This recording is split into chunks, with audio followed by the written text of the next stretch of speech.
De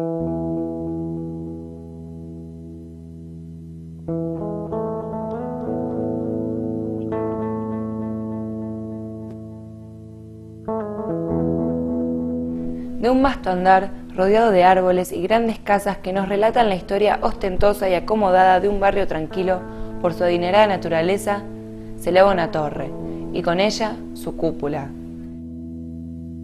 La noche parece iluminar la entrada alfombrada de rojo, que nos da la bienvenida a la antigüedad por unos pocos segundos. Gente con la cual veo y siento cierta distancia, espiritual quizá, entusiasmada se reúne en las afueras y en los interiores. Pero de pronto, todas y cada una de ellas, en silencio, enclavan sus miradas hacia un conjunto de hombres que atraviesan el pasillo, acompañados de un aire espeso de música, que con su resonar logra llenar cada recoveco elevado de la estructura. Cientos de voces repiten voces anteriores, en un tono uniforme, casi unísono, con deseos esperanzadores, con necesidades presentes y con descontentos y desgracias pasadas. La piel se me estremece. La noche se hace más oscura y las afueras de la parroquia se van ocupando de seguidores, chicos y curiosos, que escuchan con respeto palabras andantes de un cura. Y ahora es turno de un cálido aplauso que juega con la fría noche, y es cuando también consigo comprender que la religión es una excusa, tanto de unión como de diferencia e indiferencia. Después de internar por muchos años, comenzamos a despertar, a salir de las cuevas del terror y del miedo. Los asesinos, este plan sistemático de muerte que existió en los años negros de nuestra patria, no solamente buscaban matar a los asesinos, buscaban que nosotros también como comunidad permanezcamos callados, permanezcamos congelados por el miedo y el terror. Los asesinos que vinieron aquí pensaron también que estaban rindiendo culto a Dios, que defendían al mundo occidental y cristiano. Sin embargo, asesinaron a una comunidad religiosa, comprometida con la verdad, con la justicia y con la construcción de un mundo mejor. Esa década, la década del 60 y la del 70, es una década de grandes movimientos sociales y políticos, sobre todo tercermundistas, pero también en el primer mundo. Porque hay un movimiento de la década del 60 del primer mundo que todos ustedes también, sobre el cual ustedes también han leído, evidentemente, que es el Mayo 68 francés, ¿no? Bueno, que eso tuvo mucha repercusión también acá.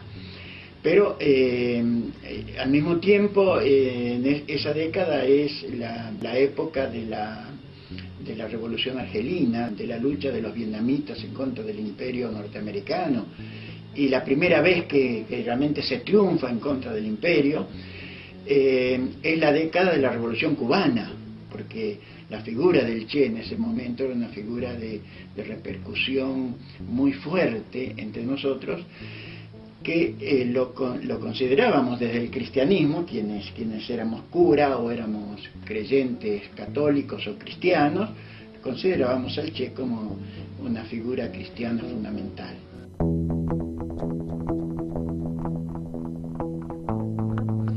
El Concilio Vaticano II introduce un cambio muy importante en la definición de la Iglesia. En el documento donde define a la Iglesia, no la define como jerarquía, sino que la define como pueblo de Dios, ¿no?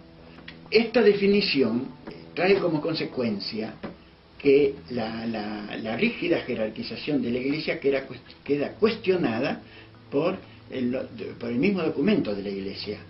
Porque si la Iglesia se define como pueblo de Dios, quiere decir que tiene que haber una democratización, porque si lo fundamental es el pueblo, quiere decir que el pueblo tiene que tener una participación en las decisiones de la Iglesia. Y esto naturalmente que trae un cambio fundamental, que la mayoría de los obispos no lo aceptaba. Ese es el ámbito político, social, en el que surge el movimiento de sacerdotes para el tercer mundo. Yo pienso que los únicos que han cambiado el mundo han sido los idealistas. El más grande de todos los idealistas ha sido Jesucristo, que soñó que un día los hombres todos íbamos a dejar de ser pecadores, y dio la vida por eso. Yo creo que el que no es idealista es un cadáver viviente. Porque no empezamos en Belgrano, sino que empezamos en San Antonio, San Patricio, San Antonio, donde en el año 70 hicimos el noviciado, varios universitarios que estábamos en ese momento, decidimos entrar al seminario y nos fuimos a estudiar al Brasil.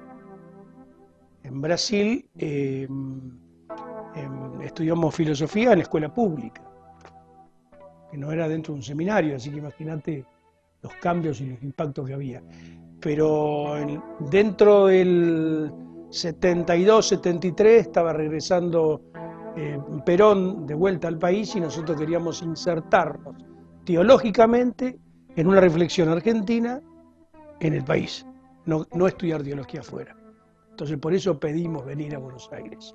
Hubo mucha discusión, no queríamos insertarnos en Belgrano porque representaba algo que nosotros, la contradicción que teníamos sobre esto.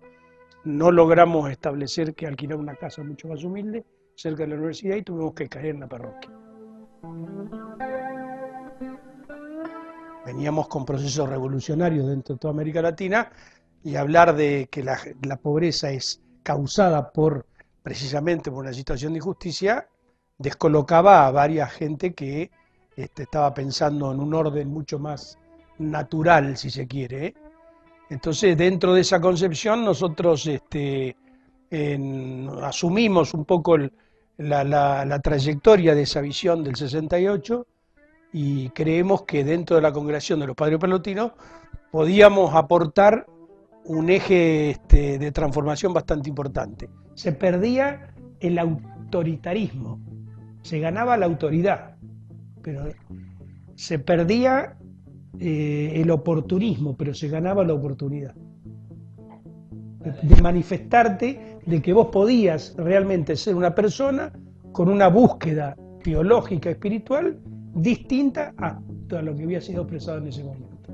Era una comunidad de puertas abiertas, que a partir del año 74 también empezó a tener su propia experiencia muy inédita para los palotinos, que fue la de tener su propia casa de novicios en la casa parroquial. En ese momento el aire fresco que existía en la comunidad palotina, ¿no? Porque también tiene mucho que ver con el carisma que ofrece la parroquia, el fundador, generaba esta calidad de espacio para los jóvenes. Entonces, así como nosotros estábamos, había otros tantos grupos, había grupos misioneros por ahí de un par de años más que nosotros, porque ya estaban metidos, había chicos, había chicas, había colegios de la zona que también tenían sus grupos acá, participaban, las misas estaban llenas, mucha gente, matrimonios jóvenes, personas mayores. Era una comunidad de lo más divertida y simpática, porque había curas que se habían jubilado y gente, digamos, de mediana edad, y nosotros que éramos jóvenes, así que teníamos como cuatro divisiones de generaciones. Y los diálogos eran profundos, ricos, no era como que todo era armonía, sino que hubo discusiones muy violentas en el sentido de llegarnos a preocupar si digamos, deberíamos participar de las luchas armadas o no, que en ese momento era lo que se establecía como criterio, si la reflexión del peronismo, de la liberación, era encauzar nuestra lucha en otro sentido que no sea el de la predicación. Ellos fueron en ese momento un signo de controversia. Hoy siguen siéndolo. O sea, lo más claro que tenemos de de esta comunidad y de la vida que ellos nos dieron es que en aquel momento fueron un signo de gente, de mucha gente que los amaba, que los quería, que los tenía allá arriba en lo alto, y de gente que, como decís vos, era una comunidad, un barrio integrado por vecinos que estaba muy ligado al poder de ese momento, que estaba muy ligado al poder económico, al político, y que molestaba muchas de las cosas que ellos decían. Era una comunidad religiosa en un barrio muy particular también, un barrio complicado, digamos, en esa época también. Yo creo que evidentemente la prédica de algunos de los miembros que integraban la comunidad molestaba a un sector. De hecho había comentarios, ¿no? Había muchos comentarios de gente que estaba en contra de las prédicas, de los sermones de algunos de los sacerdotes. Por un lado nosotros veíamos la injusticia social y veíamos la abundancia de los recursos que había dentro de la parroquia, entonces decidimos concretamente no cobrar casamiento, es decir, todo lo burocrático, mercantilista del sacramento lo suprimimos. Imagínate que eso ya es una contradicción bastante importante. Y la congregación tenía esa libertad. Obviamente, viste que cuando todos tenemos viento a favor, nadie discute y todo se lleva, pero cuando los sucesos suceden, aparecen los que nunca hablaron, entonces vieron que lo que hacían estaba mal, nosotros nos equivocamos, tenemos que volver, y esto se produce en la iglesia misma. Miren cómo nos habla de libertad, cuando de ella nos priva en realidad. Miren cómo pregonan tranquilidad, cuando nos atormenta la autoridad. ¿Qué dirá el Santo Padre que vive en Roma, que le están degollando y a sus palomas? Como si la voluntad de Dios quisiera demostrar sobre estas tierras de cuánto es capaz el ejército argentino cuando lucha por la libertad, la paz y la justicia para su pueblo. Lo que se cuenta es que había un auto estacionado ahí en la puerta. El auto estacionado acá causó un poco de inquietud a un par de vecinos, inclusive un par de chicos de la comunidad estaban jugando a las cartas en la otra esquina. Y le fueron a avisar al policía de custodia. El policía de custodia se acercó al auto que estaba estacionado acá en la puerta y lo que se cuenta es que ellos mismos, los del auto, le dijeron no te metas, venimos a reventar unos surcos.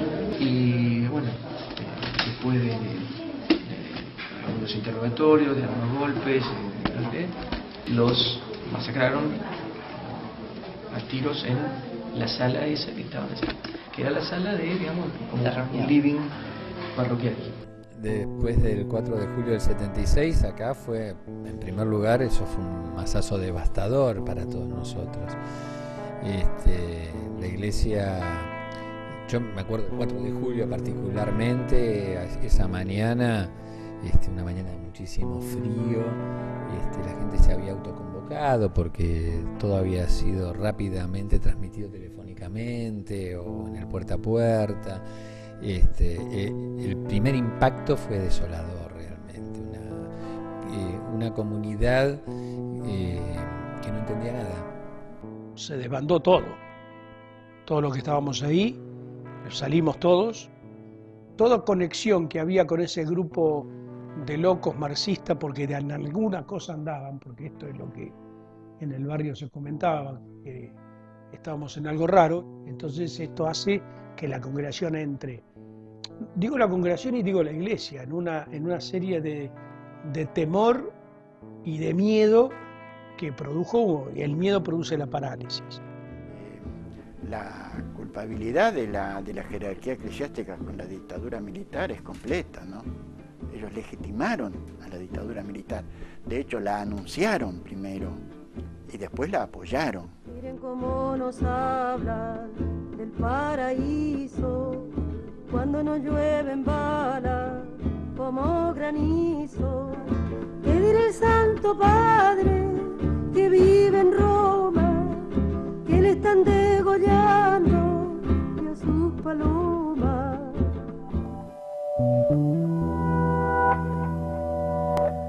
Así como en aquel entonces fueron controversiales, hoy siguen siéndolo. Y esto es lo que nosotros notamos en el progreso de la causa. Vemos que es una causa que le cuesta avanzar dentro de la Iglesia. Y en Roma estarían los que llamaríamos ahora los jueces, los que van a dictaminar y resolver finalmente si este proceso iniciado en la Argentina, que cuenta la historia de estos 5 palotinos, es un proceso que puede tener el final que nosotros ambicionamos, que es que se los declare mártires. Mártir quiere decir testigo. Esos son los testigos de la fe, ¿no? Los testigos, los que creen, los que por creer en ese proyecto, por tener esa fe, han muerto, ¿no? Entonces eran proclamados entonces oficialmente como testigos, ahí surge entonces el tema del martirio, ¿no? Ahora el problema es que los primeros testigos y los primeros santos no eran proclamados por una autoridad jerárquica, sino que eran proclamados por el pueblo, es decir, por la comunidad. Después esto, cuando se construye la iglesia, ya no son las asambleas que están en contra del imperio, sino que son quienes se han apoderado de estas asambleas y ejercen un poder, han negociado con el imperio, o el imperio negoció con ellos, y entonces ahora van a ser ellos los que proclaman quiénes son los mártires, quiénes son los testigos y por lo tanto quiénes son los santos, ¿no? En este momento hay testigos de la fe en el proyecto de Jesús, como Monseñor Angelelli, como Monseñor Ponce de León, por ejemplo, como los palostinos, ¿no es cierto? Pero una cosa es que ese testigo lo proclame el pueblo y otra que lo proclame la Iglesia, la institución. Yo creo que llevar la causa a un territorio exclusivamente eclesiástico es no dejar que la gente intervenga para manifestar que vos sos una persona que luchó por los ideales, que es la vía judicial. Entonces me parece que el conflicto está ahí. Hay quienes quieren que la Iglesia oficialmente los proclame cuando la Iglesia ha estado en contra. Ahora, el problema de si hay que juzgar a quienes los mataron, ese es un problema del Estado. No es un problema propiamente de la Iglesia, no es un problema religioso, ¿no? Pero lo interesante sería también el saber el verdadero motivo, ¿no? No solo por curiosidad, sino también por honor a la verdad, para saber, bueno, ¿cuál fue el motivo que los trajo esa noche acá? ¿Por qué vinieron? ¿Qué pasó? ¿Quién los mandó? ¿Quién los buscó también? De la memoria mana la exigencia de hacer justicia. Si consuelo ha de haber, que sea también aquí y ahora. Por eso, como comunidad palotina, también hemos decidido que se reabra la causa civil de una vez por todas, después de 35 años saliendo del letargo, del terror y del miedo que nos han asolado. Queremos reabrir la causa civil de unanimidad en toda la comunidad para poder reabrir esta causa y llegar a la verdad, a la justicia, haciendo memoria hoy y aquí. ¿Qué dirá el Santo Padre que vive en Roma, que le están degollando y a sus palomas?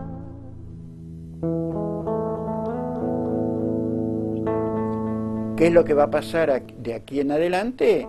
Depende de nosotros. Depende de ustedes. Yo no me hago a un lado, depende también de nosotros. Nosotros ojo, no somos solamente el pasado. Ustedes tampoco son solamente el futuro. Todos somos el presente. Ustedes son presente y futuro. Nosotros somos el pasado y el presente. Y depende de nosotros qué es lo que va a pasar de aquí en más, ¿no? La necesidad de involucrarse, hay que participar, ¿no? Y hay que participar políticamente, ¿no? Y esto, bueno, y esta va a ser la etapa de ustedes.